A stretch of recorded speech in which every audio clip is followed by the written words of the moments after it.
রামনগরের college মোড়ের বিবেকানন্দ সমবায় সমিতিতে নমিনেশন প্রক্রিয়া শান্তিপূর্ণভাবে শুরু হলো। পূর্ব মেদিনীপুর জেলার রামনগর বিধানসভার রামনগর 2 ব্লকের দেপাল পঞ্চায়েতের কিছু অংশ ও পালধুই পঞ্চায়েতের বেশ কিছু অংশ নিয়ে কলেজ মোড় বিবেকানন্দ সমবায় কৃষি উন্নয়ন সমিতি লিমিটেড।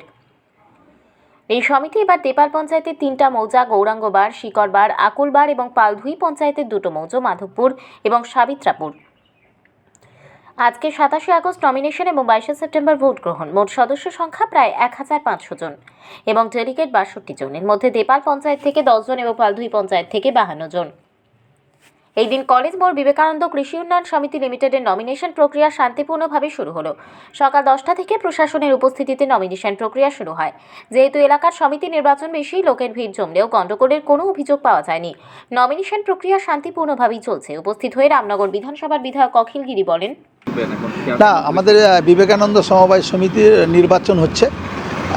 তাই এই নির্বাচনকে কেন্দ্র করে মানুষের মধ্যে একটা উৎসাহ উদ্দীপনা আছে সাধারণ মানুষের এই এলাকায়। তাই একটু মানুষরা বেশি করে জমায়েত হয়েছে। এখানে কোনো অসুবিধে নেই।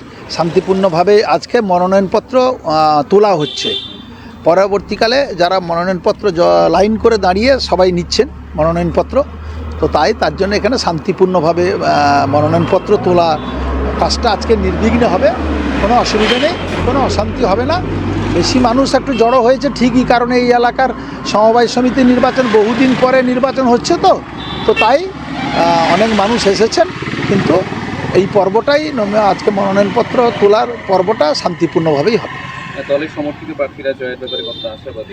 আমরা নিশ্চিতভাবে এবারে আমরা জয়লাভ করবই এবং আমাদের এই বিবেকানন্দ সমবায় সমিতি আমাদের জাতীয়তাবাদী সংগঠনের হাতেই, মানে অর্থাৎ আমরা এখানে কোনো রাজনীতি করতে চাই না সমবায় সমিতিতে, কিন্তু যারা সমবায় বুঝে, সমবায়ের প্রতি যাদের দক্ষতা আছে তাদেরকে নিয়েই এবারে বোর্ড গঠন হবে।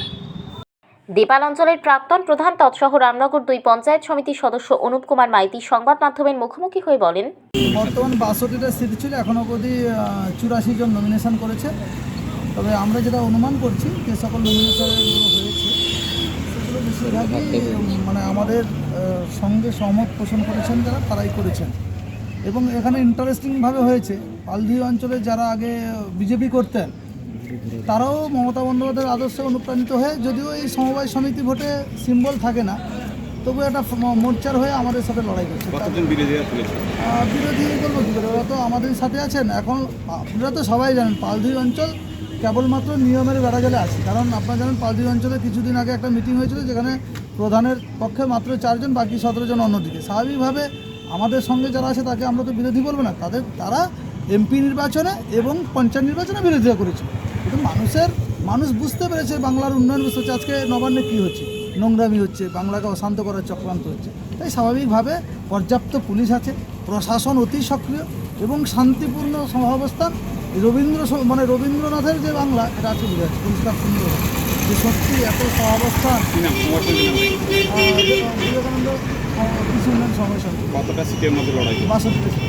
এখন তো প্রত্যেক নমিনেশন তুলেছে। হ্যাঁ, প্রত্যেকে নমিনেশন।